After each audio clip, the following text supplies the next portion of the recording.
que Imam Aliou Ndao dañu ko peindre ba mu ñuul kukku wax ñu jaay ñu ne moom dañu ko toppee li nga xam ne mooy wàllu terrorisme blanchiment de capitaux lëkkaloo ak association yi nga xam te ne ñooy association de malfaiteurs bokk ci entreprise terroriste maanaam chef d'inculpation yi dafa bari woon jamono jooju ci moom ba nga xamante ne ñu pendre ko ci loolu mu jigi ñu tëj ko benn weeru kaso tout simplement ndax dafa yor gànnaay tamul autorisation yor gànnaay muy sunu justice su réew boo xam ne dañu doon xaar justice boo xamante ne xëy na mënul ñàkk présumé innocent la dañu lay seet ba xam ndax yow lii yow yaa ko def chef d'inculpation yi ñàkk mais même loolu war nañu xool nan la ñu koy joyantee ay chef d'inculpation yoo xam ne dafay ñuul kukk lëndëm 10 ñu teg ko ci koo xamante ne procureur dafay taxaw ne fanweeri ati kaso dóor ci table ne moom laa bëgg ñu tëj ko muy réquisitoire procureur même si du loolu moom mooy doon atte parce que bëgg-bëgg procureur la après ñu dem ci benn weeru kaso ñu ñëwaat bër ci démb ñi nga xam ne ñoom ay jege ñaaleem ne ñoom pare nañu pour dem tëddiwaat kaso parce que duñu permettre ñu koy dugal ci kaso bi ginnaaw bi nga xam ne génnee nañu ko ba pare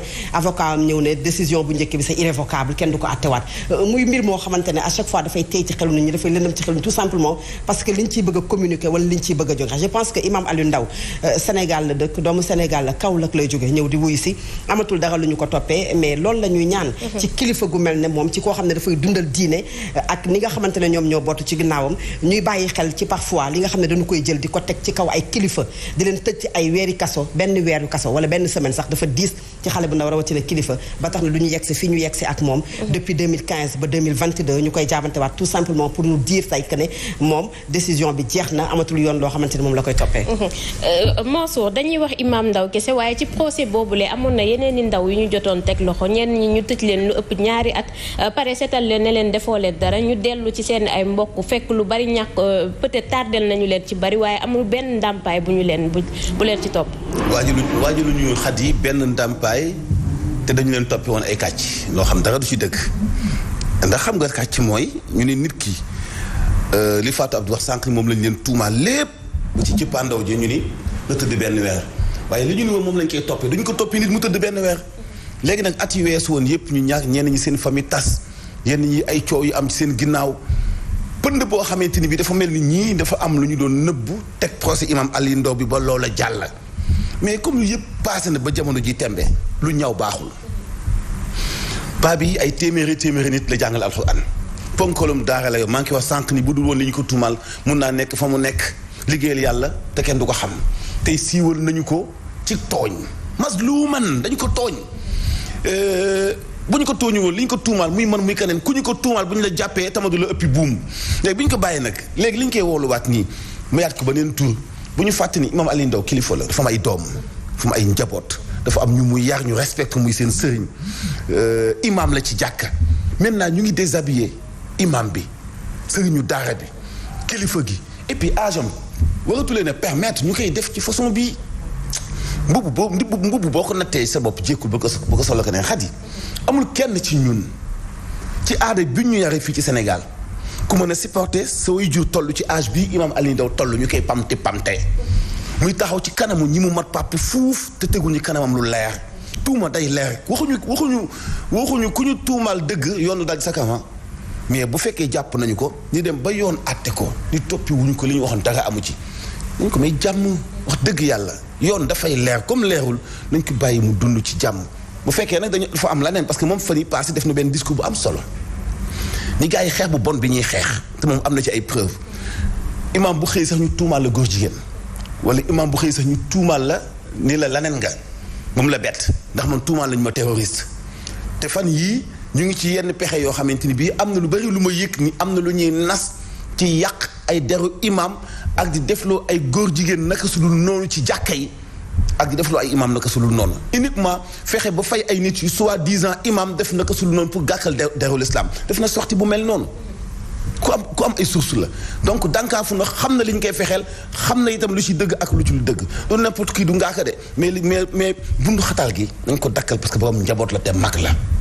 Mansour ñu wax nag ci juróomi syndicat yi ëmb ay jàngalekat yi xaatim protocole d'accord bi aljuma ji ñu weesu ngir ñu dakkal crise bi am ci njàng beeg jàngale mi ñu ngi rafetlu li ni mel ñu dippee ko sax ab avancée historique mu ñeel kon ñu saytuwaat seen ay primes scolaires jëmale ko ci instituteurs yi contractuels yi mu jógee ci 25 000 francs jàll ci 80 000 francs ak itam défiscalisation indemnité de logement yi juróomi syndicat yooyu le jël dogal kon ni ñoom dañuy dakkal seen grève ñu ond ci ak nonko bagayu ko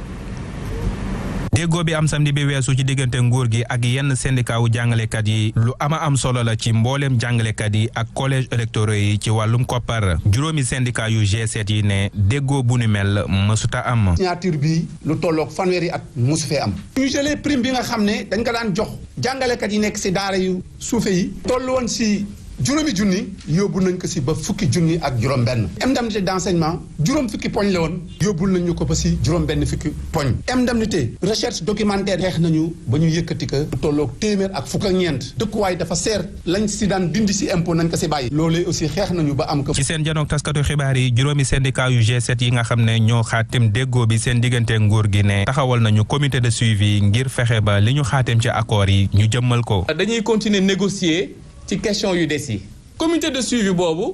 même la présidence sera représentée ak le haut conseil du dialogue social pour sécuriser li nga xam ne mooy accord bi waxtaan dès le 3 avec le ministère de l'éducation nationale ci yi nga xam ne mooy question yu des yu ko concerné le 4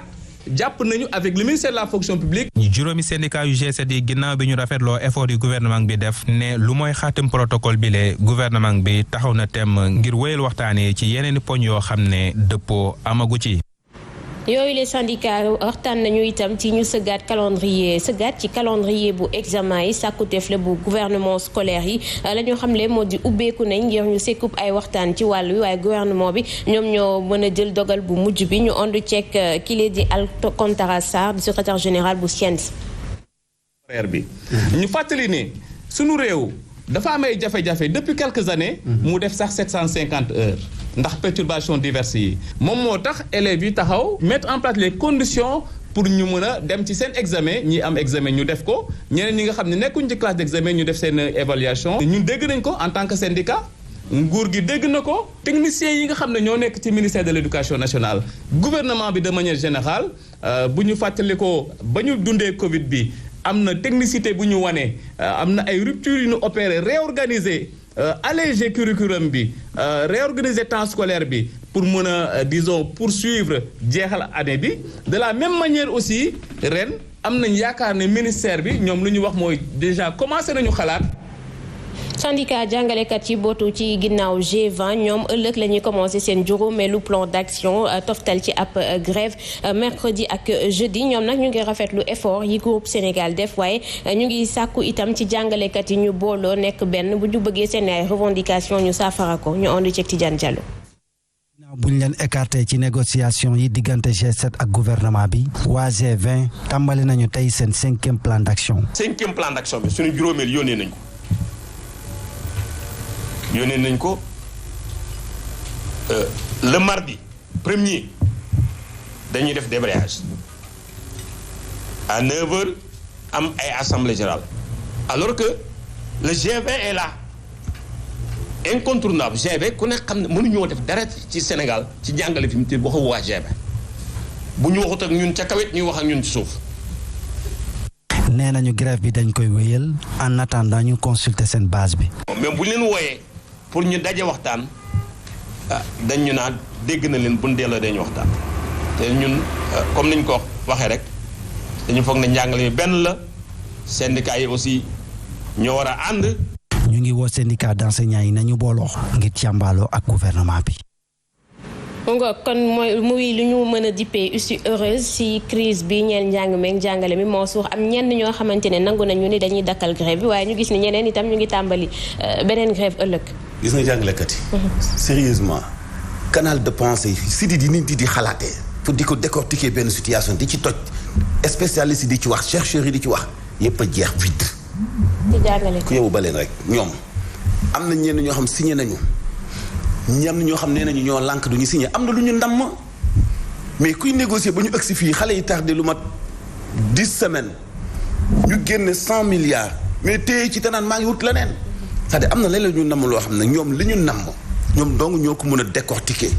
amatul jàngat wala xalaat parce que ñun bu ñu def ay journal commenté da ngay woo benn jàngalekat woo beneen jàngalekat woo benn spécial dajale seen xalaat ñëw dajale ko boo ñëwee mën a dajale loolu sax wax lu nit ñi mën a dégg